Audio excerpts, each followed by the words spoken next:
ഇത് മേലെ നിന്ന് താഴോട്ട് പടരുന്ന അസുഖമാണ്. എന്തക്രമം നടന്നാലും തള്ളിപ്പറയാൻ അനന്തമായ കാലതാമസം. ഒരക്രമത്തിനും സമയബന്ധിതമായി പ്രതികരിക്കുന്നില്ല. ഒരക്രമത്തെയും വിവാദമാവുന്നത് വരെ, മാധ്യമങ്ങളിൽ വാർത്തകൾ നിറയുന്നത് വരെ, ദൃശ്യങ്ങൾ പുറത്തു വരുന്നത് വരെ ഒരു റിപ്പോർട്ടിന്റെ പേരിൽ പോലും ഒരാൾക്കെതിരെയും നടപടിയും എടുക്കുന്നില്ല. അപ്പൊ അതിനെ സംരക്ഷിക്കാൻ ഞങ്ങൾക്കൊരു സർക്കാരുണ്ട് എന്ന് പോലീസിലെ ഗുണ്ടകൾക്ക് തോന്നുന്നുണ്ടെങ്കിൽ, പോലീസ് ഗുണ്ടകളുടെ രക്ഷാധികാരിയായി കേരളത്തിന്റെ ആഭ്യന്തര വകുപ്പ് മന്ത്രി പ്രവർത്തിക്കുന്നു എന്നുള്ളത് തന്നെയാണ് അതിന്റെ കാരണം, അതിന്റെ സാരം. ഒരു നിയന്ത്രണം വരുന്നില്ല. ഈ സുജിത്തിന്റെ വിഷയം, കുന്നംകുളത്തെ സുജിത്തിന്റെ വിഷയം ഉൾപ്പെടെ ഉണ്ടായി. ഇതുവരെ കൃത്യമായി മാധ്യമങ്ങളുടെ ചോദ്യത്തിനൊരു ഉത്തരം പറയാൻ കേരളത്തിന്റെ മുഖ്യമന്ത്രി സമയം കണ്ടെത്തിയിട്ടുണ്ടോ? നവമാധ്യമ പ്രതികരണങ്ങളിൽ മുഖ്യമന്ത്രിയുടേതായി നവമാധ്യമ പ്രതികരണം നടത്താൻ പോസ്റ്റ് ഒന്നിന് സർക്കാരിൽ നിന്ന് ലക്ഷങ്ങളാണ് എണ്ണിക്കൊടുക്കുന്നത്, സർക്കാർ ഖജനാവിൽ നിന്ന്. അത്രയും വലിയ സംവിധാനം ജനങ്ങളുടെ നികുതി പണം കൊണ്ട് ഓടുമ്പോ ആ പ്രതികരണങ്ങളിൽ എവിടെയെങ്കിലും ഈ പറയുന്ന അക്രമങ്ങൾക്ക് സർക്കാരിന്റെ പിന്തുണയില്ല. അതിക്രമങ്ങളെ നിലനിർത്തും, നല്ല പോലീസിങ്ങിനെ, നല്ല പോലീസുകാരെ സംരക്ഷിക്കും ഇന്ന് കേരളത്തിന്റെ മുഖ്യമന്ത്രി, ആഭ്യന്തരമന്ത്രി കൂടിയായ മുഖ്യമന്ത്രി പറയുന്നുണ്ടോ? അതും നടക്കുന്നില്ല. അപ്പൊ ഇതിന്റെ പ്രതികരണത്തിന്റെ കാലതാമസം ഒരു മോറൽ സപ്പോർട്ടാണ്. ഈ പ്രതികരണത്തിന്റെ കാലതാമസം ഒരു സന്ദേശം കൊടുക്കലാണ്. പ്രതിപക്ഷം എന്ത് വേണമെങ്കിൽ പറഞ്ഞോട്ടെ, മാധ്യമങ്ങൾ എന്ത് വേണമെങ്കിൽ പറഞ്ഞോട്ടെ, ദൃശ്യങ്ങൾ ഏത് വേണമെങ്കിൽ പുറത്തു വിട്ടോട്ടെ, പോലീസിലെ ഗുണ്ടകൾ പേടിക്കണ്ട, സർക്കാർ നിങ്ങൾക്കൊപ്പമുണ്ട് എന്നുള്ള സന്ദേശമാണ് ഈ കാലതാമസം, പ്രതികരണത്തിലെ കാലതാമസം. അത് നൽകിക്കൊണ്ടിരിക്കുന്നെന്ന് പറയാതിരിക്കാൻ കഴിയോ? ഇനി കാത്തിരുന്ന് പ്രതികരിച്ചാലോ, പിന്നാലെ നടന്ന് ചോദ്യങ്ങൾ ചോദിച്ചാലോ, അവസാനം നിർബന്ധിതമായ സാഹചര്യത്തിൽ എന്തെങ്കിലും മറുപടി പറയേണ്ടി വന്നാലോ, അപ്പൊ പറയുന്ന റെക്കോർഡഡ് മറുപടി ഉണ്ട്. വാട്സപ്പിലെ ടെംപ്ലേറ്റ്സ് പോലെ അപ്പൊ പറയുന്ന റെക്കോർഡഡ് മറുപടി എന്താ? ഒറ്റപ്പെട്ട സംഭവമാണ് സാർ. രാവിലെയും ഉച്ചക്കും വൈകുന്നേരവും, തിങ്കളാഴ്ചയും ചൊവ്വാഴ്ചയും വെള്ളിയാഴ്ചയും ശനിയാഴ്ചയും ഞായറാഴ്ചയും എല്ലാ ദിവസവും നടക്കുന്ന ഏർപ്പാടിനെ മലയാളത്തിൽ ആരും ഒറ്റപ്പെട്ട സംഭവം എന്ന് വിളിക്കാറില്ല. അതൊരു തുടർക്കഥയാണ്. ആ തുടർക്കഥയുടെ ഉത്തരവാദിത്വത്തിൽ നിന്ന് ഈ ഗവൺമെന്റിന് ഒഴിഞ്ഞു മാറാനും കഴിയില്ല. വിവരാവകാശം പോലും കോടതിയുടെ സഹായമില്ലാതെ, ആയുധമല്ലാതായി മാറുന്ന അവസ്ഥയാണ് കേരളത്തിലുള്ളത്. ഒരു പോലീസ് സ്റ്റേഷനിലെ ദൃശ്യങ്ങൾ കിട്ടണമെങ്കിൽ ആ ദൃശ്യങ്ങൾ RTI പ്രകാരം കൊടുത്താൽ കൊടുക്കേണ്ടതാണ്, ആ ക്യാമറ ദൃശ്യങ്ങൾ കൊടുക്കേണ്ടതാണ്. പക്ഷെ അത് കൊടുക്കാനും ഈ ഗവൺമെന്റ് തയ്യാറല്ല. കുന്നംകുളത്തെ മർദ്ദനത്തിന്റെ ദൃശ്യങ്ങൾക്ക് വേണ്ടി വർഷങ്ങൾ പോരാടിയിട്ട് അവസാനം കോടതിയുടെ പിന്തുണയോടെയാണ് ആ ദൃശ്യങ്ങൾ പുറത്തു വന്നത്. സുജിത്തിനെ ക്രൂരമായി മർദ്ദിച്ചത്, ഞാൻ ഇന്നലെ സുജിത്തിന്റെ വിവാഹത്തിൽ പങ്കെടുക്കാൻ വേണ്ടി പോയിരുന്നു. ആ ക്രൂരമായ മർദ്ദനത്തിനിരയായ ചെറുപ്പക്കാരൻ ആ ദൃശ്യങ്ങൾക്ക് വേണ്ടി ഒരു നിയമ പോരാട്ടം നടത്തേണ്ടി വന്നു. പോലീസിൽ പരാതി കൊടുത്തു, കംപ്ലൈന്റ് സെല്ലിൽ പരാതി കൊടുത്തു, മനുഷ്യാവകാശ കമ്മീഷനിൽ പരാതി കൊടുത്തു. അതിനൊന്നും നടപടികളില്ല. അവസാനം കോടതി ഇടപെട്ട് വിവരാവകാശ പ്രകാരം ആ ദൃശ്യങ്ങൾ പുറത്തു വന്ന് മാധ്യമങ്ങൾ അത് വാർത്തയാക്കിയപ്പോഴാണ് ആ പോലീസുകാർക്കെതിരെ ഒച്ചയും ബഹളം ഉണ്ടായിട്ട് ഒരു തലോടല് പോലത്തെ ഒരു നടപടി. അപ്പോഴും അവരെ പിരിച്ചുവിടാൻ ഒരുക്കമല്ല. എന്താ അതിന്റെ കാരണം? മറ്റൊന്നുമല്ല, കാക്കി അണിഞ്ഞ് പണി ചെയ്തുകൊണ്ടിരിക്കുന്നത്, കാക്കി അണിഞ്ഞ് പോലീസുകാരൻ ചെയ്യുന്നത് പോലീസിംഗ് അല്ല, കാക്കി അണിഞ്ഞ് പാർട്ടി പണിയെടുക്കുന്നവർ. അവരോടൊന്ന് പറയുന്നു, എല്ലാ കാലത്തും പിണറായി വിജയൻ ആയിരിക്കില്ല കേരളത്തിന്റെ മുഖ്യമന്ത്രി എന്നുള്ളത് അവരോർത്താൽ അവർക്ക് നല്ലതെന്ന് പറയാനും ഞാൻ ആഗ്രഹിക്കുന്നു. ഞാൻ ഇന്നലെ തൃശ്ശൂർ ജയിലിൽ പോയിരുന്നു. ഞാൻ ഗണേഷ് ഉൾപ്പെടെയുള്ള KSU ഭാരവാഹികളെ കണ്ടിരുന്നു ചേട്ടാ. ആ ചെറുപ്പക്കാർ പറയുന്നത്, സാറേ ഞങ്ങളെ ജനുവരി 29 ഞാൻ ജോലി ചെയ്യുന്ന സ്ഥാപനത്തിൽ സഹകരണ ബാങ്കിന്റെ അവിടെ നിന്ന് ഇറങ്ങി വരുമ്പോ ഒരു കാരണവുമില്ലാതെ, ഒരു സംഘർഷവും അവിടെ ഇല്ലാതെ ഞാൻ ജോലി ചെയ്യുന്ന സ്ഥലം തെരഞ്ഞു വന്ന് എന്നെ ക്രൂരമായി മർദ്ദിച്ചു. 23 ദിവസമാണ് ജയനേട്ട ആ ചെറുപ്പക്കാരൻ അമല ആശുപത്രിയിൽ കടന്നത്. അതിനുശേഷം വലട്ട 30 ദിവസമായ ഒരു ആയുർവേദ ആശുപത്രിയിൽ ഞങ്ങൾ ഇടപെട്ട് അഡ്മിറ്റ് ചെയ്തു. 53 ദിവസം ഒരു മർദ്ദനത്തിനിരയായി കിടാതെ ചികിത്സ നടത്തേണ്ടി വന്ന ഒരു ചെറുപ്പക്കാരനെ ക്രൂരമായി മർദ്ദിച്ച് 308 പ്രതി ചേർക്കപ്പെട്ട ഒരാളെ പോലും ആ പോലീസ് അറസ്റ്റ് ചെയ്തില്ല.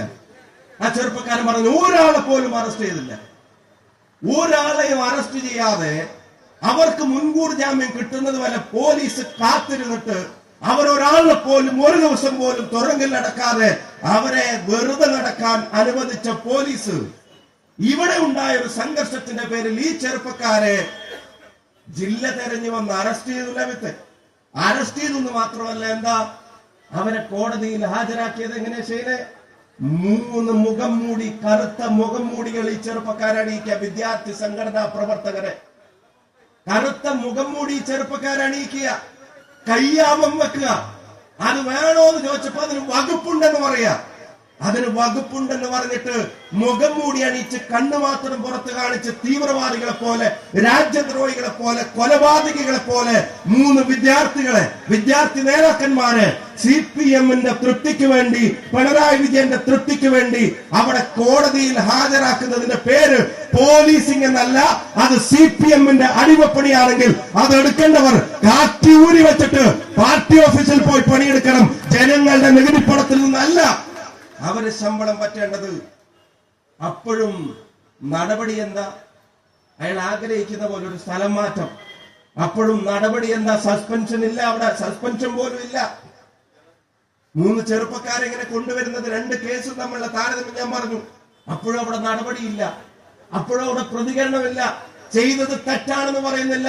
ജനാധിപത്യവാദികളുടെ സാംസ്കാരിക നായകന്മാരുടെ പ്രതിഷേധത്തിന്റെ നീണ്ട കഥകളില്ല, രചനകളില്ല, വരികളില്ല, പ്രതികരണങ്ങളില്ല. മൗനമാണ്, തികഞ്ഞ മൗനം. കാരണം രാജാവ് കോപിച്ചൂടാ.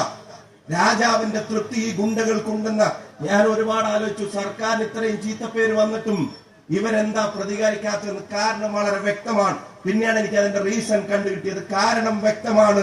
സർക്കാർ ഇനി അധിക കാലമില്ല എന്നുള്ളത് അതിന്റെ തലപ്പത്തിരിക്കുന്നവർക്ക് ബോധ്യപ്പെട്ടിട്ടുണ്ട്. സർക്കാരിന്റെ കാലശേഷവും അവർക്ക് പണിയെടുക്കാൻ പോലീസിൽ ചില ഗുണ്ടകളെ നിലനിർത്താൻ വേണ്ടിയുള്ള പിന്തുണയാണ് ഇപ്പോ ഇവര് കൊടുത്തുകൊണ്ടിരിക്കുന്നത് എന്നുള്ളതാണ് വ്യക്തം. ഞാൻ ആവർത്തിച്ചു പറയുന്നു, ഇതിന്റെ പൊളിറ്റിക്കൽ പാറ്റർനേജ് CPM കൊടുക്കുകയാണ്. ആവർത്തിച്ച് ഞാൻ പറയുന്നു, കേരളത്തിലെ പോലീസിലെ ഗുണ്ടകളുടെയും പോലീസിന്റെ പുറത്തുള്ള ഗുണ്ടകളുടെയും രക്ഷാധികാരി കേരളത്തിന്റെ മുഖ്യമന്ത്രിയാണ് എന്നുള്ളത് അദ്ദേഹത്തിന്റെ പ്രതികരണങ്ങളും നടപടികളും തെളിയിക്കുകയാണ്. നമ്മുടെ ചെറുപ്പക്കാരെ ഈ മുഖം മൂടി അണിയിച്ചു കൊണ്ടുപോയി എന്ന് ഞാൻ പറഞ്ഞു. എന്നാ കൊടി സുനിയെ എങ്ങനെ കോടതി കൊണ്ടുപോകുന്ന നിയാസ്ക? എങ്ങനെ കോടതി കൊണ്ടുപോകുന്ന? പോകുന്ന വഴിക്ക് വണ്ടി നിർത്തും. മൂസോക്കിയിലെ വണ്ടി നിർത്തും. അവൻ ഇഷ്ടപ്പെട്ട ഹോട്ടലിൽ നിന്ന് വേണ്ടതെല്ലാം മേടിച്ചു കൊടുക്കും. കോപിക്കരുതല്ലോ. അത് മേടിച്ചു കൊടുത്ത് വണ്ടി പുറത്ത് നിർത്തും. പുറത്ത് നിർത്തിയ ഒരു വെള്ളക്കാരന്റെ പുറത്ത് 4 ഗ്ലാസ് വരും.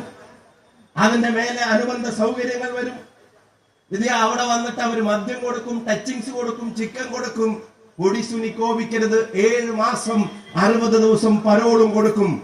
അപ്പൊ നിങ്ങൾ ആലോചിക്കുക, കേരളം കണ്ട ഏറ്റവും ക്രൂരമായ ഒരു കൊലപാതകത്തിന് നേതൃത്വം നൽകിയ കൊടിസുനിയെ മദ്യവും ടച്ചിങ്സും കൊടുത്ത് സ്വീകരിക്കുന്ന പിണറായി വിജയന്റെ പോലീസ് 3 വിദ്യാർത്ഥികളെ മുഖം മൂടിയും കയ്യാമും വെച്ച് സ്വീകരിക്കുന്നുണ്ടെങ്കിൽ ആ ഇരട്ടത്താപ്പിന്റെ കാരണം ഒന്നാണ്. ഗുണ്ടകളുടെ മനസ്സ് തന്നെയാണ് ഭരിക്കുന്നവനുമുള്ളത്, ഭരിക്കുന്നവർക്കുമുള്ളത് എന്നുള്ളതാണ്. ആ അക്രമത്തെ പ്രോത്സാഹിക്കുന്ന സമീപനങ്ങൾ അത് കേരളത്തിലെ ജനങ്ങൾ തിരിച്ചറിയുന്നുണ്ട്. അതിനി അധിക കാലം ആയുസുണ്ടാവില്ല. ഇതിനെതിരായിട്ടുള്ള സമര സംഗമങ്ങളിൽ, പ്രതിഷേധങ്ങളിൽ പാർട്ടി സജീവമായി മുന്നോട്ട് പോകുമെന്ന് KPC പ്രസിഡന്റും പറഞ്ഞിട്ടുണ്ട്. കോഴിക്കോട്ടെ സംഭവങ്ങളും വ്യത്യസ്തമല്ല. കഴിഞ്ഞ ദിവസം കോഴിക്കോട് വടകരയിൽ വന്നപ്പോഴും ഞാൻ പറഞ്ഞു, ഇവിടുത്തെ പോലീസ് എന്താ ചെയ്യുന്നത്? എന്റെ 3 ചോദ്യങ്ങൾ ഞാൻ ഇവിടുത്തെ പോലീസിനോട് ചോദിക്കാൻ ആഗ്രഹിക്കുന്നു. ഒന്ന്, കഴിഞ്ഞ തെരഞ്ഞെടുപ്പ് കാലത്ത് ഏറ്റവും വലിയ വിവാദമായി ഈ വടകരയിലെ ജനങ്ങളെ, കോഴിക്കോട്ടെ ജനങ്ങളെ, കേരളത്തിലെ ജനങ്ങളെ ജാതിയുടെയും മതത്തിന്റെയും പേരിൽ തമ്മിലടുപ്പിക്കാൻ നടത്തിയ ഹീനമായ ശ്രമമായിരുന്നു കാഫിർ സ്ക്രീൻഷോട്ട്. ആ കാഫിർ സ്ക്രീൻഷോട്ടിന്റെ ഉപജ്ഞാതാവ് ആരാണ്? അതാരുടെ ഫാക്ടറിയിൽ പുറപ്പെടുവിച്ചതാണ്? അതാരുടെ വ്യാജമായ സൃഷ്ടിയാണ് എന്ന് കേരളത്തിലെ ജനങ്ങളോട് പറയാൻ ഈ പോലീസിന് ആർജവമുണ്ടോ, നടപടിയെടുക്കാൻ ആർജവമുണ്ടോ എന്ന് ചോദിക്കാൻ ഞങ്ങൾ ആഗ്രഹിക്കുന്നു. നിസാരമായി കണ്ടെത്താവുന്ന ഒരു കേസിനെ ഞങ്ങളുടെയൊക്കെ തലയിലിട്ട് വെക്കാൻ നോക്കി യോഗം നടത്തി ഇങ്ങനെയൊക്കെ വർഗീയത പറയാണോ എന്നൊക്കെ ചോദിച്ചിട്ട് ചോദ്യമിട്ട് ഫേസ്ബുക്കിൽ പോസ്റ്റ് ചെയ്തു. പിണറായി വിജയനാണ് കേരളത്തിന്റെ ആഭ്യന്തര വകുപ്പ് മന്ത്രി, പിണറായി വിജയനാണ് കേരളത്തിന്റെ മുഖ്യമന്ത്രി, അവരുടെ കയ്യിലാണ് പോലീസ്, അവരുടെ അടിമപ്പണിയാണ് പോലീസ് എടുക്കുന്നത്. അങ്ങനെയാണെങ്കിൽ ആ പോലീസിനെ കൊണ്ട് ഈ നാടിനെ തമ്മിലടിപ്പിക്കാൻ നടത്തിയ ആ ശ്രമത്തിന്റെ പിന്നിൽ ആരാണത് സൃഷ്ടിച്ചത് എന്ന് പറയാൻ ഈ പോലീസിന് ഉത്തരവാദിത്തമല്ലേ? ഇതുവരെ അത് പറഞ്ഞിട്ടുണ്ടോ? ഇതുവരെ അത് പറഞ്ഞിട്ടുണ്ടോ? നമ്മൾ ആരെങ്കിലും ആണെങ്കിൽ അവർ പറയാതിരിക്കുവോ? അത് പുറത്ത് കൊണ്ടുവരാതിരിക്കുവോ? 2, വടകരയിൽ തന്നെ block Congress committee general secretary ബാബുവേട്ടന്റെ വീട്ടിലേക്ക് ബോംബെറിഞ്ഞു. ഇതുവരെ ആരാണ് പ്രതി എന്ന് പറഞ്ഞിട്ടില്ല. RMP നേതാവിന്റെ വീട്ടിലേക്ക് 3 ബോംബെറിഞ്ഞു. 3 ഇതുവരെ ആരാണ് പ്രതി എന്ന് പറഞ്ഞിട്ടില്ല. എന്താ കോഴിക്കോട്ടെ പോലീസിന് പണി? എന്ത് ഉത്തരവാദിത്തമാണ് അവർ നിറവേറ്റുന്നത്? എവിടെയാണ് നിയമലംഘനവും ക്രമസമാധാന തകർച്ചയും ഉണ്ടാകുമ്പോ പോലീസിന്റെ ഇടപെടൽ ഉണ്ടാവുന്നത്? അപ്പൊ ഒരു പ്രതിയെ പിടിക്കണ്ടെന്ന് CPM പറഞ്ഞ അപ്പൊ പോലീസ് ആ പണിയൊക്കെ നിർത്തുകയാണോ? എന്നാ പിന്നെ ജനങ്ങൾ ഒരു തീരുമാനമെടുക്കും. ആ പോലീസിങ്ങും ആ പോലീസിനെ സംരക്ഷിക്കുന്ന സർക്കാരും കേരളത്തിൽ ഇനി വേണ്ട എന്ന് കേരളത്തിലെ ജനങ്ങൾ എടുക്കുന്ന തീരുമാനത്തിന് കോഴിക്കോട്ടെ പിന്തുണയുണ്ടാകും. ഞാൻ പറയുന്നു, കോഴിക്കോട്ടെ സമീപകാല ചരിത്രം തിരുത്തും. ഈ ക്രൂരതക്കെതിരെ പ്രതികരിക്കുന്നവരുടെ പട്ടികയിൽ കോഴിക്കോട്ടെ ജനങ്ങൾ ഉണ്ടാകും. ഇത്തവണ കോഴിക്കോട് നിന്ന് തിരുവനന്തപുരത്തേക്ക് പോകുന്ന MLA-മാരുടെ ഭൂരിപക്ഷം അത് UDF-നായിരിക്കും, കോൺഗ്രസിന് MLA-മാരുണ്ടായിരിക്കും എന്നുള്ള കാര്യത്തിലും ഒരു സംശയം വേണ്ട. ജനങ്ങൾക്ക് മടുത്തിരിക്കുന്നു, വെറുത്തിരിക്കുന്നു. ആ ജനങ്ങളുടെ പ്രതിഷേധം ഏറ്റെടുത്തിട്ടാണ് ഈ സമരം മുന്നോട്ട് പോകുന്നത്. ഇവിടെ ദുൽക്കിഫിൽ ഉൾപ്പെടെയുള്ള ആളുകളുടെ കാര്യത്തിൽ വടകരയിൽ നമ്മൾ കണ്ടതാണ്. അവിടെ പോലീസ് ഒരു വശത്ത് പോലീസ് അടിക്കുന്നു, വേറൊരു വശത്ത് പോലീസ് അടിക്കാൻ പിടിച്ചു കൊടുക്കുന്നു. വണ്ടി പോലീസ് തടുത്തിടുക, എന്നിട്ട് മറ്റവരോട് വന്ന് മർദ്ദിച്ചോളാൻ പറയാ. അത് പോലീസ് നോക്കി നിൽക്കുക.